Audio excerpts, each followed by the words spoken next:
Assalamu alaikum, it's me, Salam Sabi.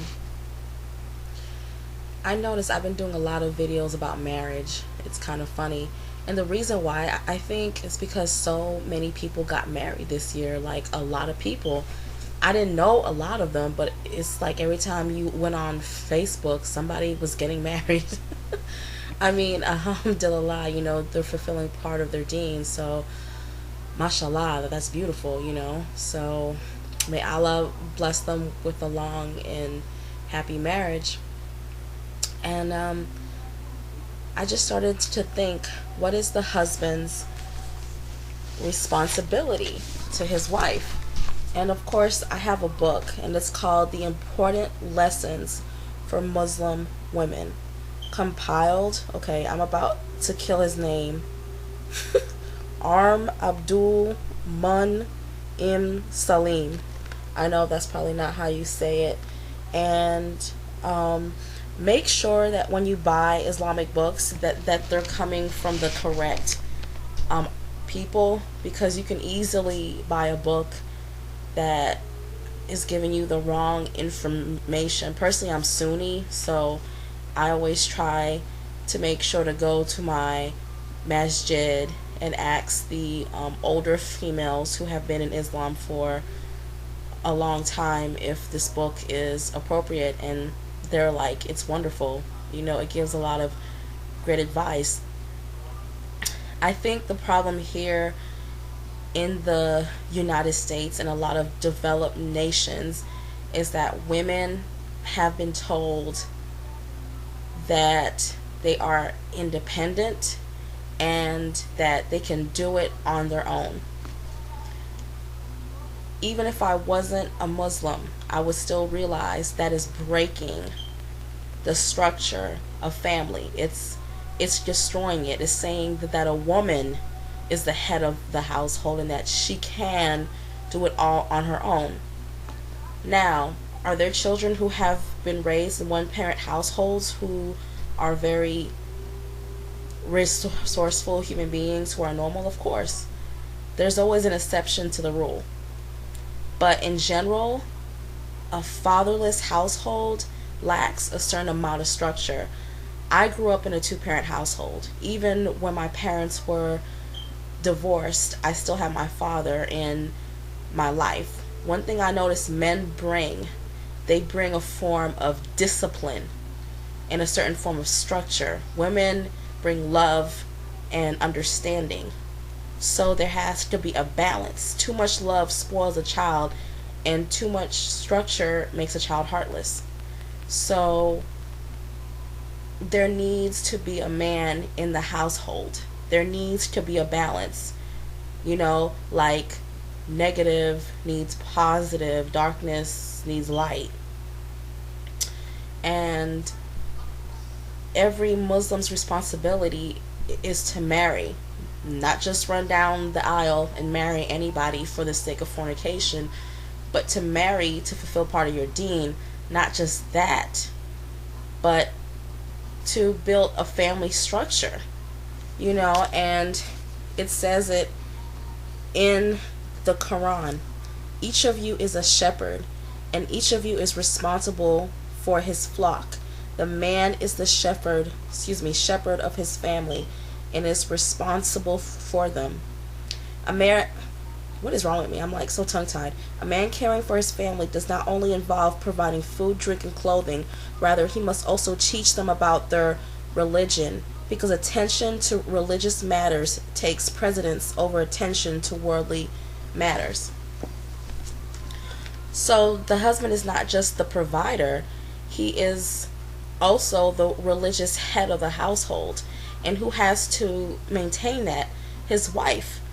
Imagine all of those burdens just being on one man with children or one woman with children. There has to be a balance. And you have to follow your husband. This is not saying that you can't be educated and you can't have a job. But family comes first in Islam. I think that's what a lot of us Americanized and Europeanized, and even that we still have a hard time understanding. Like, submitting to your husband does not mean allowing him to walk all over you. My father never walked all over my mother, and they weren't Muslim, they're Catholic by faith. But my mother respected my father because he was head of the household and they both worked. But there was an understanding that he was the protector and the main provider. A man can't come home and say, I quit my job, you go and work. Does that make any sense? Well, since you make more money and you're an independent woman, then you need to go and take care of yourself. But that makes absolutely no sense. And it says in the Quran, and among his signs is this, that he created for you wives, and from among yourselves that you may find repose in them. And he has put between you affection and mercy. Verily, in that are indeed signs for a people who reflect. So, your partner is sent to you as not just companionship, but as a way of affection, love, mercy. You're not your husband's footstool. You're his partner. And I think that's what a lot of people assume about Islam, is that a woman should be mistreated. And that is not true. You know, Allah created us for each other. I think there's a verse that says we are both garments for each other, which is basically saying that we both need each other. You know, without the garment, you're naked, you're exposed. You know, one of the misconceptions about Islam is that women are forced to marry who their family wants them to. Well, of course, that is culture. That is not Islam. So when a young girl is forced to marry her cousin, you know, that's not Islam. That's basically forcing her to marry who you think is best for her, and that is not permissible. And one of the ways in which Islam has honored women is by giving her the right to choose her husband. Her parents have no right to force her to marry someone she dislikes. The Muslim woman knows this right, but she does not reject the advice and guidance of her parents when a potential suitor comes along. So, I think for the westernized woman who has reverted, I think she needs to make it very clear to whoever her potential husband is that she plans on working. But you also have to be reasonable along with your husband. Are my work hours going to balance the fact that my marriage and family come first? So make it very clear to whoever you're marrying and put it in your marital contract that you plan on working. And if he cannot accept that, then you should not marry him, because there are men who do not want their wives working. And hate to say it, but they do have the right. But you as a woman, you also have the right, if you want to work. But it cannot take up your family life. So yes, you can pick your husband in Islam. And sisters, be your husband's paradise. That's something I've always noticed. When he comes home, he wants to see his house clean, his food on the table, and he wants to see a smile on your face.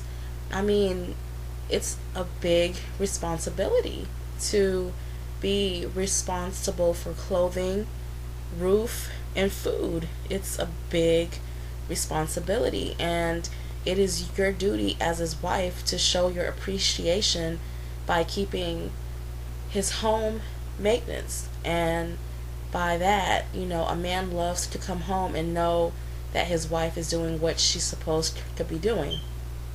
And if you have a job, you still have to come home and make sure that some of those things are done. A husband who is reasonable will help his wife, because he understands that there's two incomes are needed in order to survive. So he's just as helpful with the housework. No woman wants to be married to a man who doesn't want to help or doesn't want to be reasonable. The Prophet, sallallahu alaihi wasallam, he would clean his own clothes. He would cook his own food. If he can do that, I think your husband should be able to help you out with some of the household duties, or you can split it up. And being the Rahim and being the head of the household, you know, he has to answer to Allah. I mean, if he fails, that's a big burden on his soul. So just try, you know, to make your husband as happy as possible, because when your husband is happy, he will do everything in his power to make you happy. It's like a domino effect. You know, he could be at the mall and he sees something that you really like, and just to see that smile on your face, he'll come home and bring it to you, or he'll bring you your favorite snack, you know, just those type of small things. When a woman knows that she's being appreciated, she is willing to work even 10 times harder to keep her husband happy. And it just seems like in the times that we live in, we're so preoccupied with status and money, and even I've been guilty of this. You know, even sometimes I'll just think about bills, money, and then I have to stop and sort of recenter myself and say, no, this is not the way of Muslima, you know, and I have to just kind of stop myself and realize that those things are not important. I mean, it's important to pay your bills, but that shouldn't control your entire life. So, marriage in Islam is a beautiful thing. Being the head of the household also means that you have to have mercy and you have to have understanding. I think a lot of people forget that your wife is there for your companionship, for your own personal happiness. She's the maintainer of your household. She is your fortress. So you want to make sure that you keep things pretty stable, because if you're not treating your wife right, we know that a man's life will fall apart. So women, we also have power. You know, a lot of people make it seem like Muslim women have no power, and that is not true. We have the power to make our lives, our husbands' lives, a living hell if we really wanted to. We could nag, not clean, not cook, just be the nightmare on Elm Stream, on Elm Stream, on Elm, what is it called? A Nightmare on Elm Street, like from Freddy Krueger. And of course the marriage will either end in divorce or all types of fitna and haram type behaviors. So being the Rahim does not give you permission to beat on your wife and to treat her, because it's a big responsibility, and when you die, you're held accountable for everything that you did to your wife. You have to show mercy. And I think sometimes husbands think they're marrying a maid. She is not your maid. It's been very well known. She can sit on her butt every day and not do a single thing. She's here for your companionship, and you should be glad. And if your wife leaves you, you're alone, and that's horrible. Nope. I mean, I can go into that more, but I'm not. I'm tired of talking. So I hope this video was informative to some Muslims and non-Muslims, and I'm gonna try reading from the Quran a lot more rather than just blabbing. I think it's more important if you have something to back you up rather than just running your mouth. And assalamu alaikum.